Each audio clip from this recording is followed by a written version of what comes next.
Welcome back, Fantasy Fiction Fanatics. It's great to see you again, and I hope you're doing well. Today is actually going to be a new kind of video. I'm going to start a series that is going to be some shorter videos for you guys that are going to be on book reviews of books that I'm reading that we are not discussing in depth on the channel already. So anything that we aren't discussing that I finish, whether it's new or not new, more likely it's going to probably be a lot of newer books coming out, but anything in general that I haven't read before, haven't talked about, I will go ahead and do kind of a 5 to 10 minute review on, so that way you guys know what I think and if I recommend it for reading or not. I do book reviews on the blog as well, so anything that I don't talk about on here might end up on there, and you're welcome to check that out. Today's actually is something that I've already written a book review on the blog. I will go ahead and link it down below if you want to see the official review that I wrote up for it. But yeah, let's just go ahead and jump right in. So the book I'm going to be reviewing today is going to be Hybrid Empire by Amanda N Newman. And this book is meant to be a young adult novel. That is what it is classified and marketed as.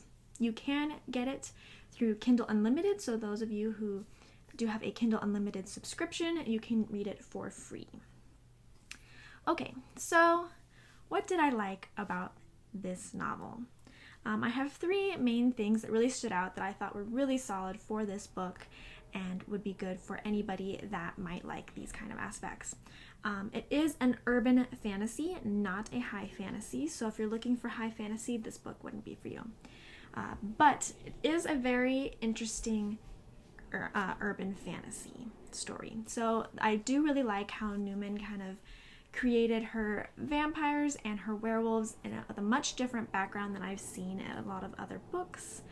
I think that she did a really nice job creating something unique. She created, though I have seen some stories that have hybrids, this one also has hybrids, and I felt like based on the unique story of vampires and the unique story of werewolves, the way she made the hybrid story was also very unique. So if you're interested in those kind of novels that include vampires and werewolves as the main supernatural and paranormal creatures, they do have hybrids in this one, and I feel like the origins of these creatures are much more unique than some of the other ones that I've read. It has a pretty interesting story and background.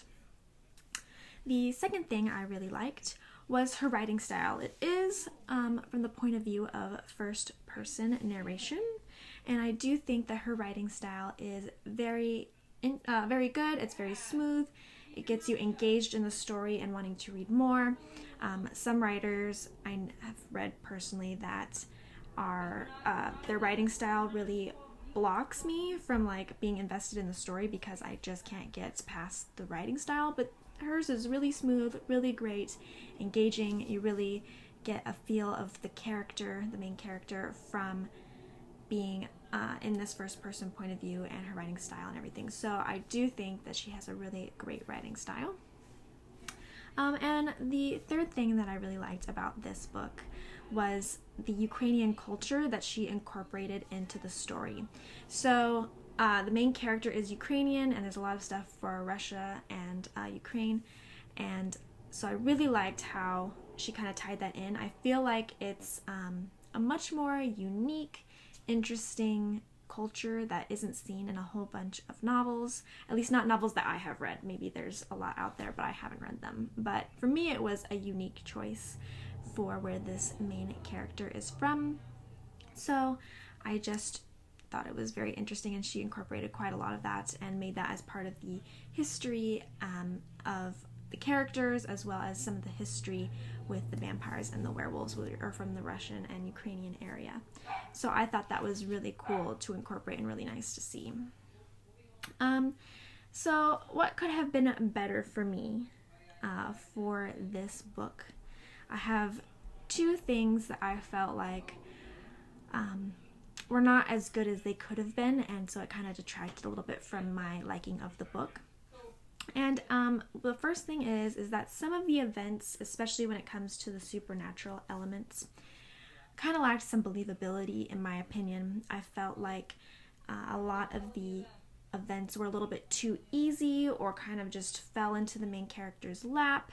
Felt like there wasn't quite as much depth or as much believability. It kind of seemed a little too easy, in my opinion, for some of the events toward the end. So sorry if you can hear my roommates. They're right outside my door right now. So that was something that I feel like could have been stronger, but it didn't detract too much until the second part of the thing that I thought could have been better, and that was the ending. So once you got to the ending where the main portion of the plot is supposed to be, you know, coming to a head and coming to the main portion that are the struggles and the resolution of everything, I felt like a lot of that was very unbelievable and not quite as strong as I would have liked.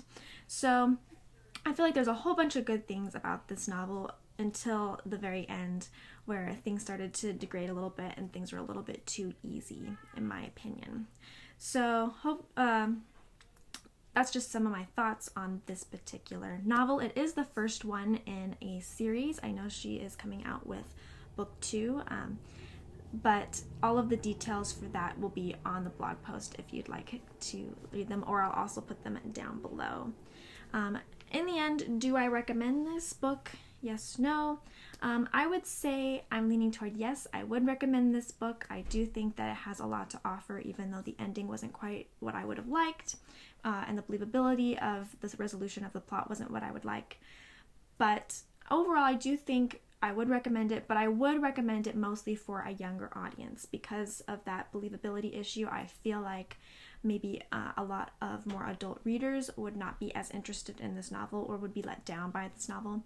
But I feel like maybe for more of the age, you know, 12, 13, those believability issues will not be as much of a problem for a younger audience. I think that it could have a lot of good things to provide for someone who is a younger age.